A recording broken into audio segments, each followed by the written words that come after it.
Hi, good morning. So Jeffrey, I have I've had a bend in my thoracic spine for many years, a kind of a forward bend. It's the word for it is kyphosis, apparently, if you know that word. And I've invested a lot of I think I've done my due diligence around it in terms of seeing different chiropractors, getting training in body work modalities to help myself correct it and all that. And I haven't been able to. I've certainly improved it a lot. Like the kind of chronic forward bend in the spine at that location. But I'm wondering if there's the some kind of metaphysical or spiritual perspective on this situation and improving it further. And can you help me think about it that way and get an insight there? Yeah, I'll I can give you some reference points for stuff that I've found, Mm, and maybe we can go from there. A lot of the body condition that we have in this physical life is the product of memory interacting with experience or phenomena in the physical world. And let's just say memory is a more general topic. So we think of memory intellectually, right? But you could also think of memory as the ordered arrangement of silicon molecules capable of reproducing a phenomenon when current is run through it, right? I'm speaking to you in more engineering terms. yeah. So the memory, to a large extent, we think that we're experiencing something immediate and something present. And neuroscience would indicate that we're not. Mm, There's a slight delay on what we experience. There's a great book called The Wayward Mind that talks about this, but there was also research done even as far back as the late 70s that was starting to demonstrate through newly emerging brain scanning technology and brain sort of like the sensors that they could put on there that people were having physical subconscious responses before they made a decision to do something. Like if they said, "Hey, choose between red or between green," and they had mapped the two, your body knew that you were going to choose green before you chose green.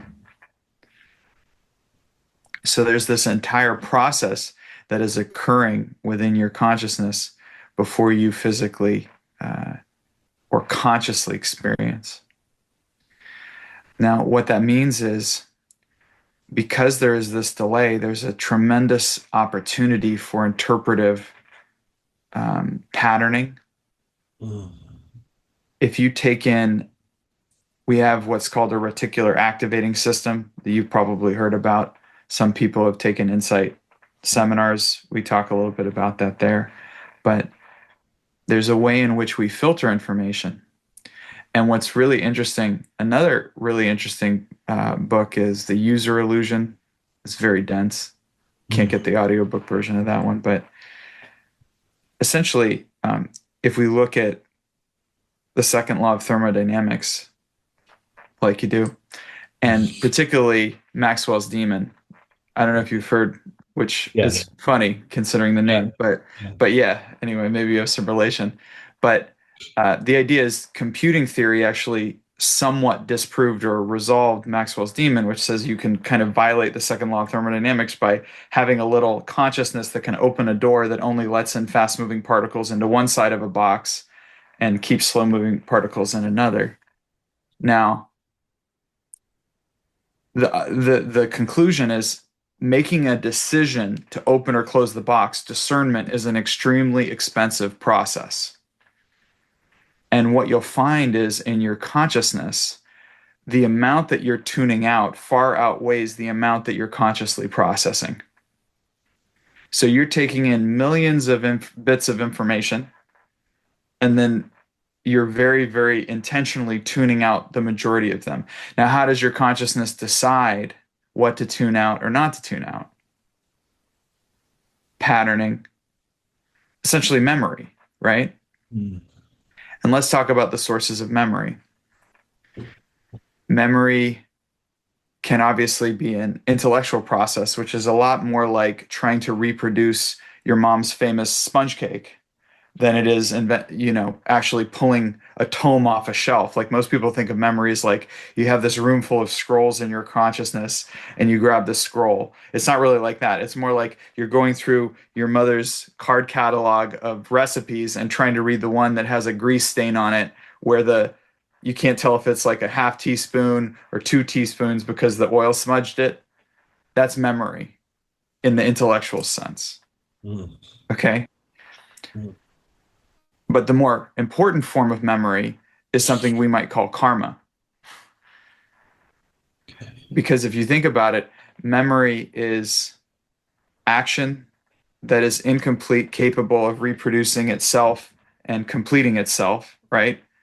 If you think about it, when you store memory, even intellectually, you have an emotional interaction with a perceived, like a perception, a perceived experience, and it gets stored because of that emotional connection to it for whatever reason, or because there's a rule that says that it's important with your basic self, and then you can pull it back out again. But essentially, when you're remembering something, you're trying to complete an action. And what I found is oftentimes when something is truly complete inside of me, it's very, very difficult for me to remember it. I don't know if you've had that experience. Like when a relationship is really, truly complete, when a relationship is really, truly complete, like people like to say, oh, yeah, my karma's done with that person.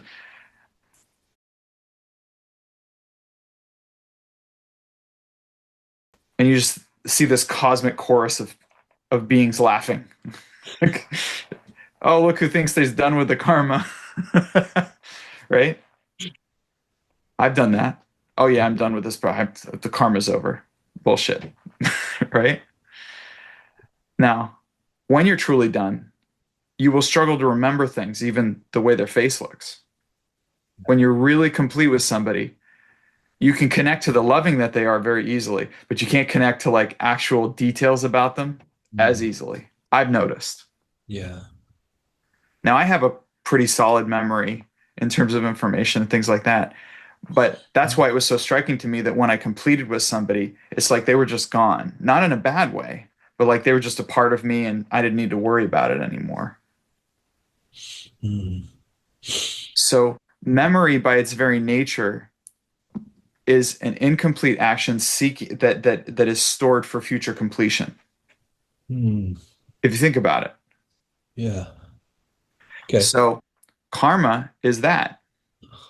Some level on some level of your consciousness, action was originated and not completed. Right? And that can happen on any level of the consciousness, which is why this whole credit card debt system we call the Luciferian plan was such a trap for so long. We needed somebody to renegotiate our credit plan in order to get us out because there's just so many levels and so many layers to get trapped. Like you could be the nicest person in the world, but even Jesus said, hey, if you adulterate in your mind, you already adulterate. So, hey, tough. You do it in your mind, you already did it. That's another way of saying, well, mental karma is still a thing. You maybe if you're thinking about killing people and how you wish you could kill people your whole life, but you were like a nice person physically. I mean, it counts that you were a nice person physically, but it also counts that you were thinking about killing people your whole life. So you have this thing called memory. Now, the other thing that is very interesting is a subset of karma you could call samskaras, which are referred to in the Vedas, are the impressions left by these strong experiences that we have in past lives. And John Roger referred to this often where I think he gave a couple of examples that I can think of just off the top of my head from seminars where it's like somebody had a scar on their neck and then he read the fact that that's a scar that correlates to them getting decapitated in a past life or something like that.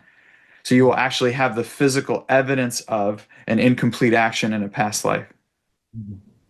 That physical evidence is because of an impression left. So as much as we feel like nature versus nurture versus nature versus nurture, there's a whole lot of memory involved in that process. in that you will get information from the genetic level, which you chose, right? Before you took on the body, you chose a genetic level. So that's part of it. So there's genetic potentiality, but sometimes the activation of that genetic is very much karmically driven because karma will often drive experiential opportunity for learning in your life. Okay. And then those two factors combined will often create body conditions. And then you throw in some skaras. Like, for example, if you in a past life were choosing to be as a beast of burden, carrying the weight of the world on your shoulders, and that your natural state, and that you have a story around your value being carrying the burden of others, then what will happen is your body will reproduce that because your basic self is very loyal to the directive that it's given. Now, the tricky part is we have conscious directives, but we also have subconscious directives.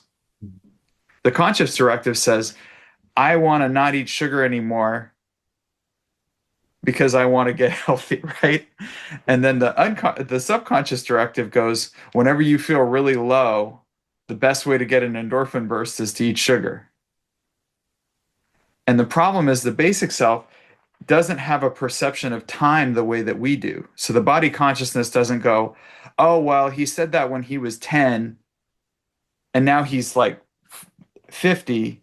Therefore, that cancels out the age 10. That's not how it works. You have to very intentionally work with the consciousness. It's like programming a computer.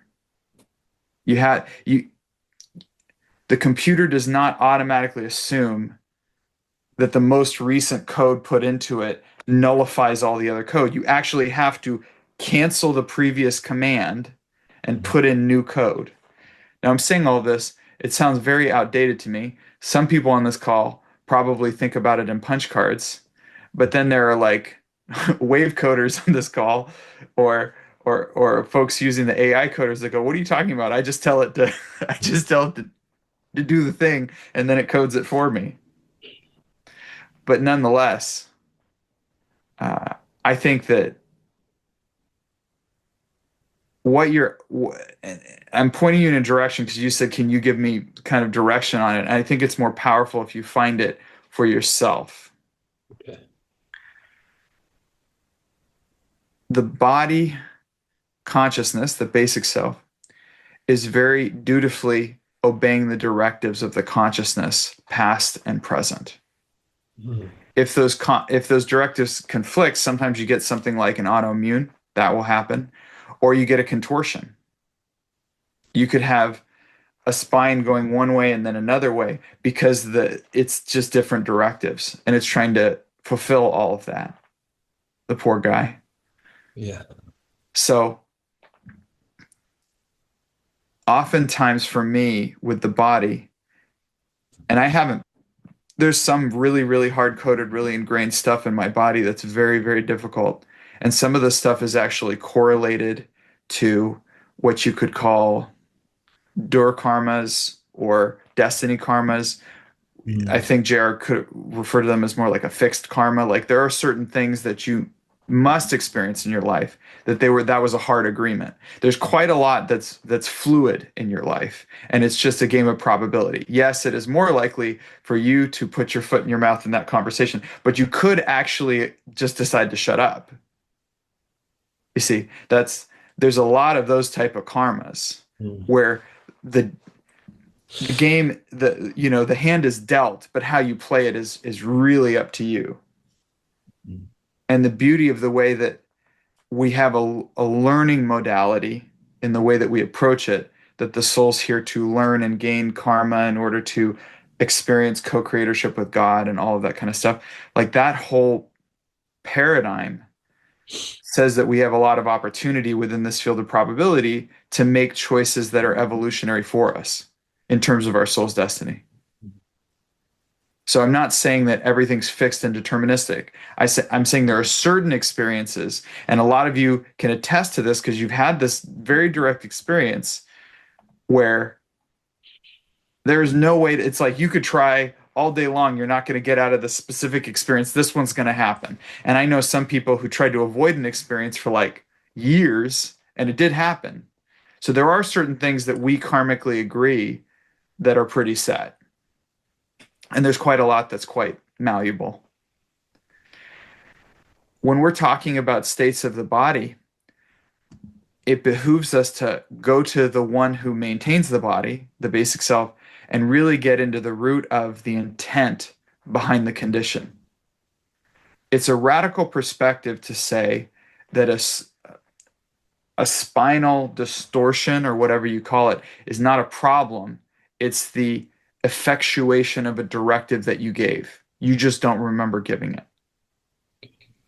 You've been relating to it as a problem, like a rogue bit of code in an otherwise pristine computer that you have to go eliminate.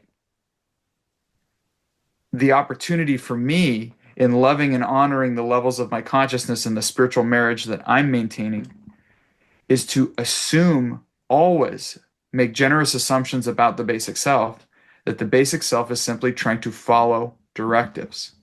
It is trying to do what makes sense in its context, which is different than your context. It's like when a lot of adults interact with kids, the interaction is fairly one-sided because they do not know how to they don't enter the world of the child and interact with the child on their terms.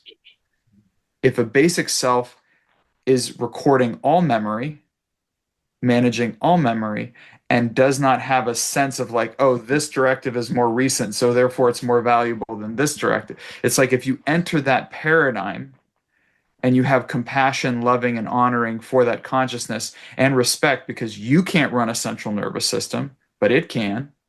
Your conscious self can't do that. It's like make your heart beat. Nope. Even when you try to stop breathing, it will breathe you. You'll pass out and it'll resuscitate you. So it's having that loving and honoring and respecting and making generous assumptions, and then just going, hey, is this distortion in the back serving a specific purpose that I set out for us, or a directive that I gave you? Is it correlated to, now when I talked about samskaras, that might have been the best position for you to be in a specific lifetime for a specific reason. Like maybe it just fit better because you were always carrying those water buckets and you had that yoke over your shoulders. And so that was just the habituated position of that labor. Do you understand what I'm saying?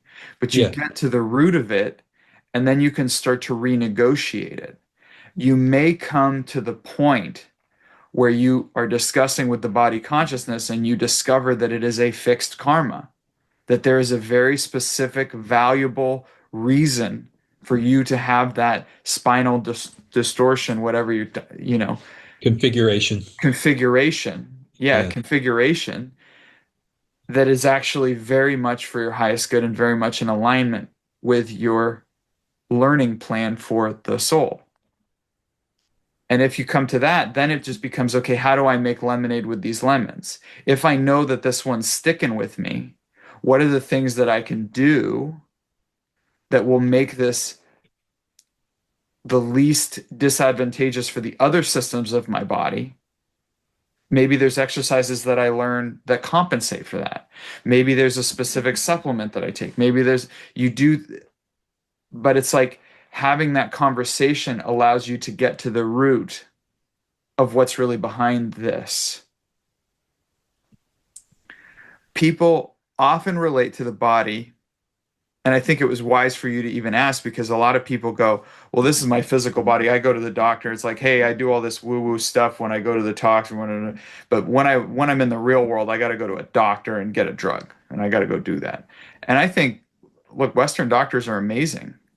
I encourage people to see their physician, but then also to check out everything that could be helpful, because we have to be our own health advocates, right? We need to holistically look at our life. We have that responsibility. And whenever we give power and authority to an outside force, even if they have a really cool set of letters at the back of their name, even if they get paid a lot of money for their advice, we end up losing, because ultimately we bear accountability for the decisions we make.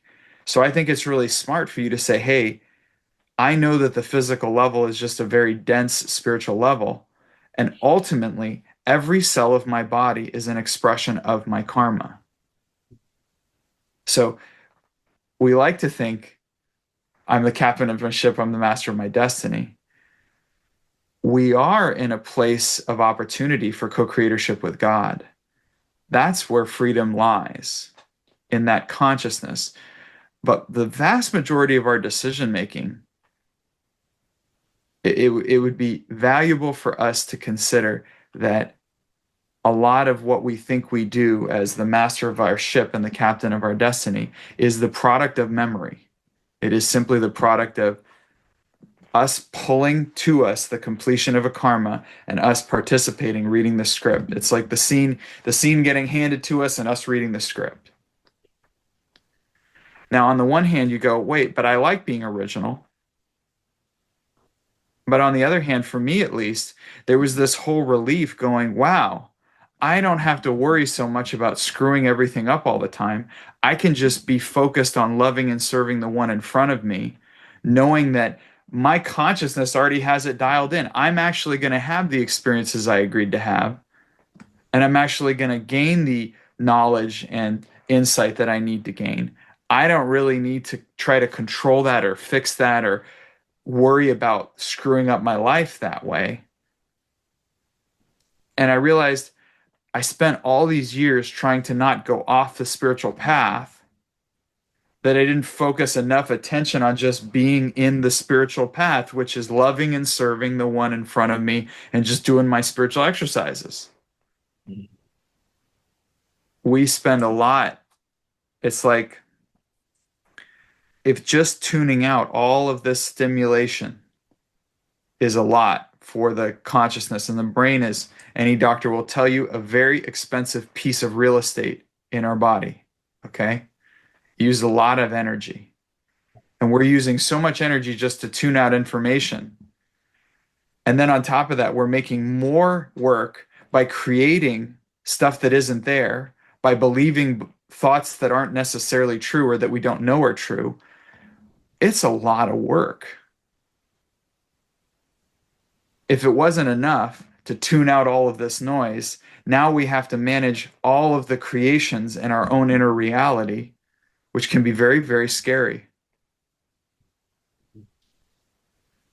And then we always run the risk of, with these creations in our own inner reality, we are patterning the basic self again, and we can go from an otherwise healthy life experience, body experience, to creating disease in our consciousness just by having diseased thoughts. And I don't know if you've noticed, but we tend to perceive what we believe. Yes. You don't believe me? Think about a time when you left your keys not in the key spot and how long it took you to find them.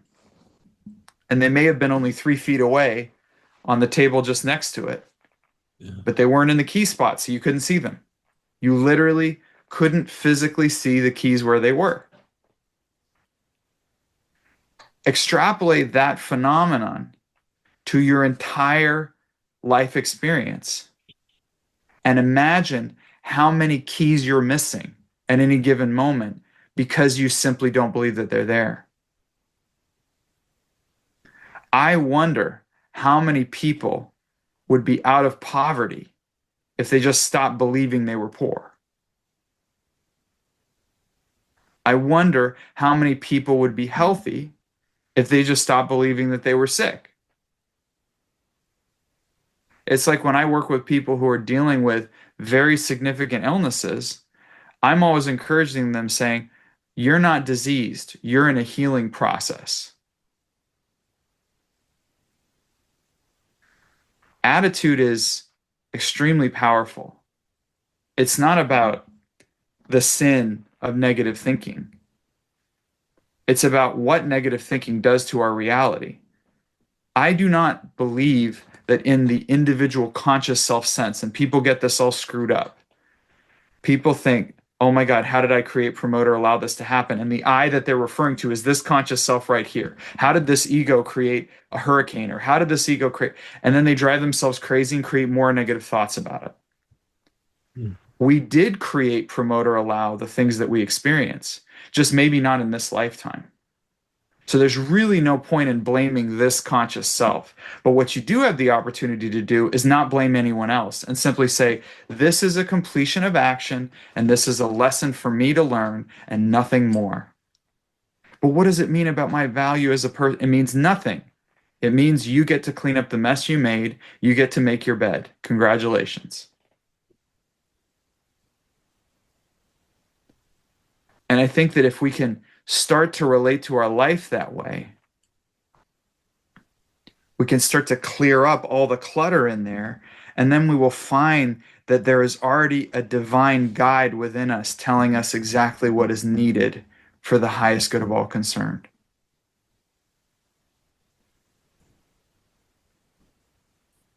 The shortest distance between me and knowing my next step is silence. If I can just still the ocean of thought for 1 second, not by trying to control the thought, because that ain't going to work, but by loving the thought, by serving the thought, by just being there and observing the thought, because we are not our thoughts.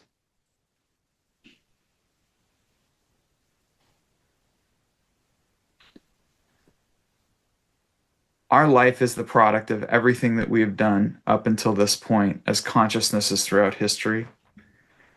But it is not determinative about where this goes. What we do now, the choices we make right now, start the action of tomorrow. So, in that sense, I think there's a tremendous opportunity in each moment in microscopic ways to repattern our existence into optimum health, wealth, happiness, abundance, prosperity, and riches. Now, people are going to say, oh, but I've been so positive and I'm still not making all that money. Well, you may not have a karma to make a lot of money. But that doesn't mean you don't have a karma. This health, wealth, and happiness, abundance, prosperity, and riches is not merely a physical experience.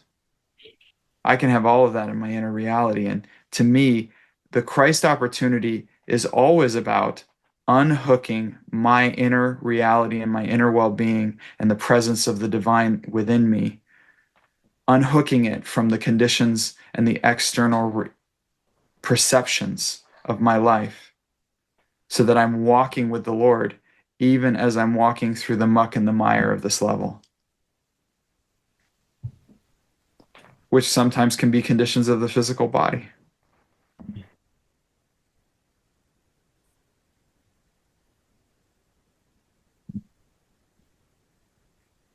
I think that's all I got for you. That's fantastic. Thanks so much. I really appreciate it, Jeffrey. Thank you. No problem. Just asking, is that Carrie, have you shared before?